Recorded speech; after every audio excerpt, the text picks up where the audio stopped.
No one tells you this, but your 20s are not about being perfect. They're about becoming extremely dangerous in the best way possible. But if you keep wasting this decade to seek approval, avoid pain, try to fit in, you're gonna wake up in your 30s with regret that you cannot undo. And this video is the blueprint for owning your 20s, the actual truth, some mistakes, and the mindset you need to make the best out of it. So listen closely to this video because this might just change your life. One, you don't know who you are, and that's normal. It's strange because a lot of us talk about finding ourselves as if it's like some type of roadmap or blueprint or manual that we need to find first to figure out what everything else is. But here's the truth. You're gonna get thrown into hard situations every day or every other day in your 20s between the heartbreaks, the fake friendships. You'll have some nights where usually cash flow is lower than other days. You'll build yourself from the rubble. Probably gonna have nights where you start breaking down all of a sudden for no absolute reason. You're gonna feel lost. You're gonna question so many things about life, where you are, if you're good enough, if you're not good enough. Then you're gonna compare yourself to the kids who graduated same time you did with the ones who already own a house, have a 6-figure job. Maybe they probably have a kid or two with a cute dog, nice backyard, and you're just in a constant state of arguments every single day, problems and stress like no other. But trust me, they're going through the same shit too. You just don't see it.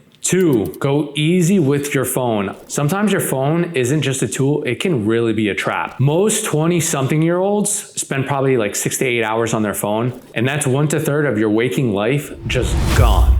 The issue is we're watching daily 1,000 lives every single day. We're just scrolling consistently. And now because of that, we're comparing ourselves to people that are probably stronger, better looking, have a better fashion sense, way smarter, comparing our lives to their lives. Then we end up putting ourselves down. Then our self-confidence goes down. The self-trust we have in ourselves go down. And a belief in what we want to do with our lives just end up failing completely. Then you end up playing video games on your phone as if that's like some big type of use. The social media platforms are going to be very addicting. It's gonna be interesting. Some are gonna be educational, comedic, a little raunchy sometimes because it's so convenient and it's in your pocket. It's like a quick dopamine hit for you at any specific time. Your best solution, especially with that, is really to set time limits on social media, like 30 minutes to 1 hour a day. Always check the time on your phone. Use the do not disturb button during like those deep work hours, maybe time you're going to the gym, or you just want time alone. I preferably do that myself. And then always try to replace the scrolling at night right before you go to bed with intentional boredom. And by doing that, you're gonna breed a lot of creativity back into your mind. Unless social media is part of your business or you want it to be part of your business, it's understandable, but if not, it's kind of like a waste of time for you. You are gonna outgrow people you thought were forever. This is true to its word. This one might hurt, but it must be understood. The high school group that you guys had back in, when you were 17, 18, some college besties that you used to chug alcohol with, your old teammates or classmates that you had probably one of the best workouts with, your frat bros, your sorority sisters back in the day, gone. At least majority of them. And you're probably all gonna start to split whether you like it or not. And that's fine because not only was it a learning lesson for you, it was pretty much an experience for life. But people change, especially as you get older. The hobbies are gonna change, your habits are probably gonna change. Their routine's gonna change just as much as your routine's probably gonna change as well. And sometimes, in most situations, it's rare that you'll probably be thinking, acting, and doing the same routine and the habits 10 years from now. And it's not because you're better, you're smarter, stronger, or more spiritual than they are. It's because we're all growing, we're learning, we're understanding what brings you joy, what fulfillment brings deep down in your soul. And the other people that actually make you feel ill, they make you feel drained of your energy, and they use that to their advantage. And because of that, you want to get rid of them and do your own thing. You are absolutely going to be broke sometimes. Your rent might be high, or maybe you're still at home and you can't save for the life of you. This is the 4th job you probably applied for in the past few years and still paying you minimum wage. You got student loans that seem just impossible to cover. The job market's trash. The stock market's crashing like every other year, but you still want to go out on the weekends and still want to have fun. Then you're going to have days where you feel like you're working hard, but it's really not going anywhere. Then you'll think, what's the point? The next morning you might get hit with like $17 in your bank account because you haven't checked your bank account in the past like few weeks. Now when you check your bank account, you're probably around like $17. And now your 2000 early Honda Civic or Toyota Corolla with over 100,000 miles now needs new brakes. So now that just hits you right in the face. But listen, here's the truth. Everyone feels especially behind, even in their 20s. Even the ones flexing on social media, we all do it. The pressure is really, really real, especially in your 20s. But so is the compound effect of you making the smartest choices to better yourself. It's best that you learn how to manage money now. Best case scenario is when you have little money to be able to manage that better, because when you have more of it, you know how to be useful and most practical with that money. And that's how you're going to resist from buying stuff that you actually want and not really need. Do you ever see those celebrities like Adam Sandler, Katie Holmes, Hailey Bieber? They're all wearing like the most comfortable and affordable clothes. Yeah, be like them. Kind of spend minimal of what you actually need that serves you purpose. My most practical advice would be probably invest in like a Roth IRA, traditional stocks, the real estate somehow. But most important is really to spend on your needs and not impulses, because that's going to carry you through the rest of your life. 5, mental health will get you one way or another. So sometimes you're going to get a lot of anxiety. You're going to overthink a shit ton, probably every day or every other day, whether you think you're good enough or not good enough. As I said before, burnout might hit you. That's going to all come sooner or later in your life. Then you're going to feel like you must figure out everything at the beginning and you must figure it out now. Then you feel like you have it all figured out. Then you're going to feel bad for yourself for not doing it fast enough. And then you're just going to end up being very confused. And then when you see people from the past, you're going to create some fake smiles just walking by them. And then when they ask you, hey, how's everything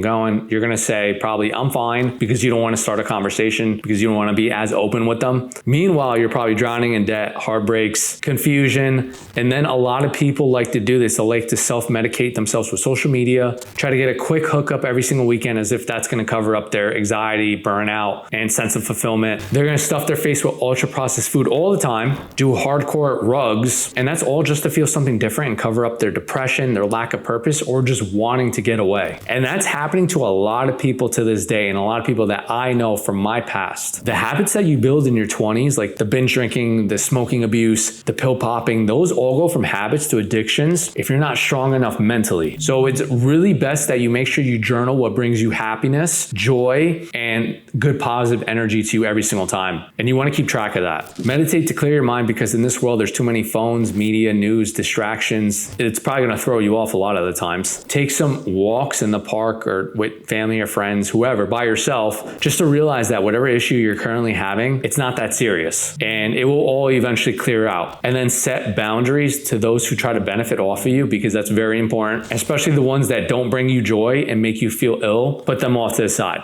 Your peace is going to be your responsibility. It's not going to be anybody else's. You're going to feel alone even in a room full of people. You're going to have nights where everybody's probably partying and then you feel empty. And that happens. You're going to look around and then you're going to think, does anybody actually get me? Like I said, this happens to everybody at one specific moment or not. But isolation isn't always a curse. Sometimes it's a time for you to get really mentally clear with what you don't want and what you do want. Your best solution for this is really to sit with yourself long enough where you end up starting to figure out what you want instead of doing just what other group of friends, family members, classmates, or your family is doing, and just what you want to do in that specific moment. As you build more loneliness, and it's not so much loneliness as it is just kind of enjoying your present moment, enjoying who you are, it's going to teach you about self-reflection and self-respect about yourself. The solitude's probably going to sharpen your vision for the present and for your future, because what you do now is going to determine ultimately how your future is going to end up. I promise you.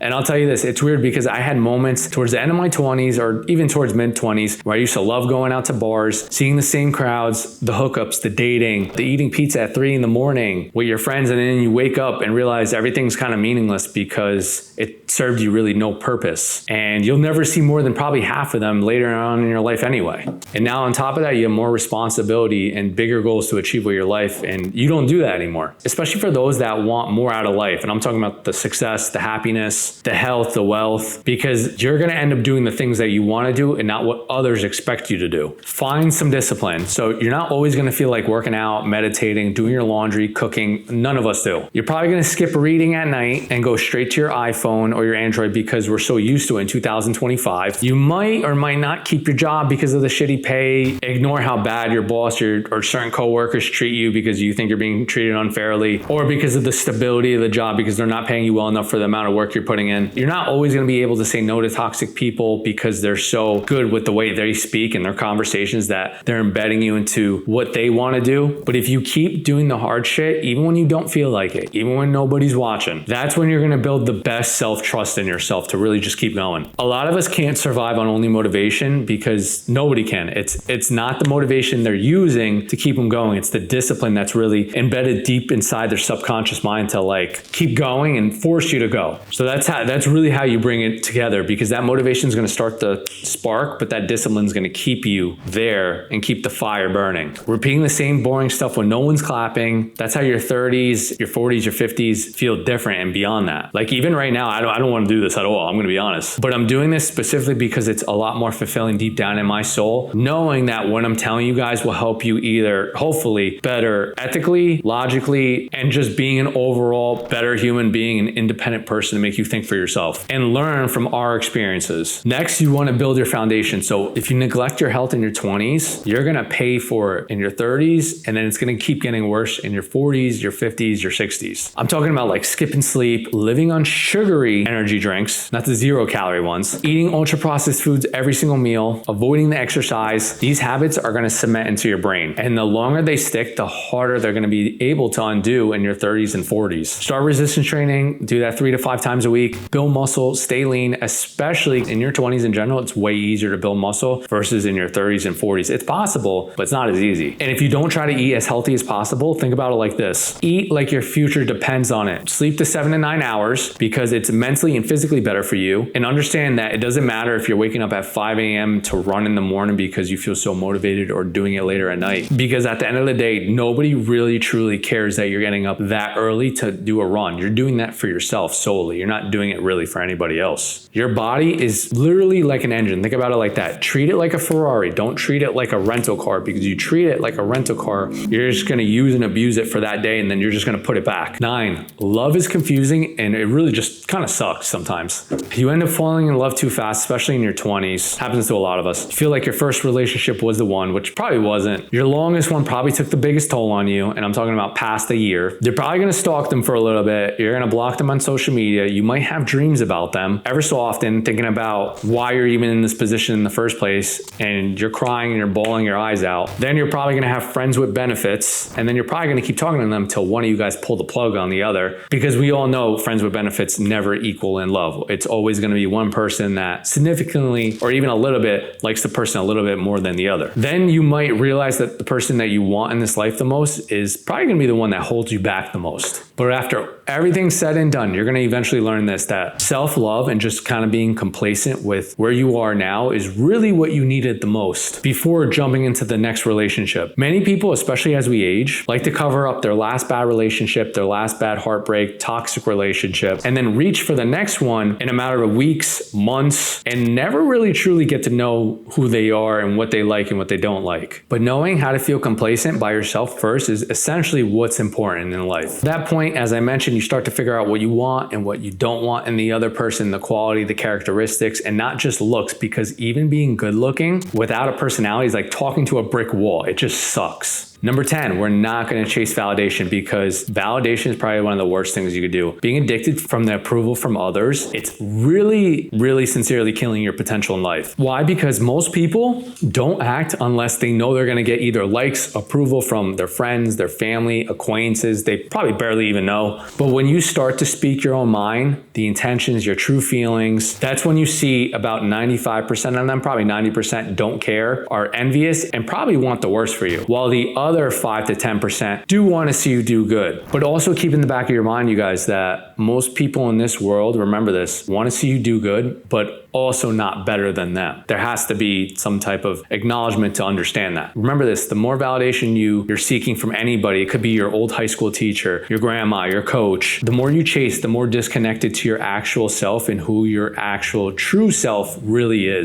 becomes. You're going to start doing things that you don't even believe in because that's what they want and not what you actually want to do. And because of that, you're going to start saying yes to things that you don't even want to do. You're going to end up creating a crazy life for strangers while banning who you actually actually really are and want to say for yourself. But I'll tell you what, this is what actually happens when you stop seeking validations, especially in your early 20s. You begin to say no to certain things that really drain you. You create a better alignment for yourself, not for the applause, but because you felt good about something in that particular moment, and then you actually do it. You'll be under the radar and not tell a soul about your business. And then your piece becomes louder than anyone else's opinion because it's not going to matter at the end of the day. And guess what? You will absolutely lose people. So many people. But it's okay, because then you'll understand that some of them might have not been there for you in the first place. They're going to call you different. They're going to call you distant. And that's good, because that means you're doing something that feels morally right for you and brings you the most abundant joy deep down in your soul. And that's fine, because let them think what they want and misunderstand you. Because honestly, none of that's really your problem. Listen, freedom is expensive as shit, especially in your 20s. It's going to cost you people's approval, the illusion of being liked all the time. Like, at the end of the day, it's, you have to be complacent with who you are and if you truly love yourself, because you're stuck in your body, not anybody else. Don't live for validation, because if you live in that way, even if no one ever applauded you again, you still be proud no matter what, because you did everything you actually wanted to in this lifetime. And last but not least is not quitting on yourself, not having all your shit together, being the richest, being the most liked, the best dressed, but still doing your best in your 20s, still doing the hard work in silence when no one even is behind you and you're just doing it all by yourself, because that will forever keep happening as you age. Your 20s are not about perfection. I promise you they're not. They're just about direction, where you want to go with your life and figuring out who you are eventually. You're going to make mistakes. You're going to lose a lot of people, especially the better you want for yourself. But if you keep choosing that growth mindset over the comfort, that discipline over the quick dopamine, you'll win every single day in whatever choices that you make and you're trying to achieve. And the only validation, sense of happiness, and fulfillment will come from yourself, because it's not going to feel the same if it comes from anybody else.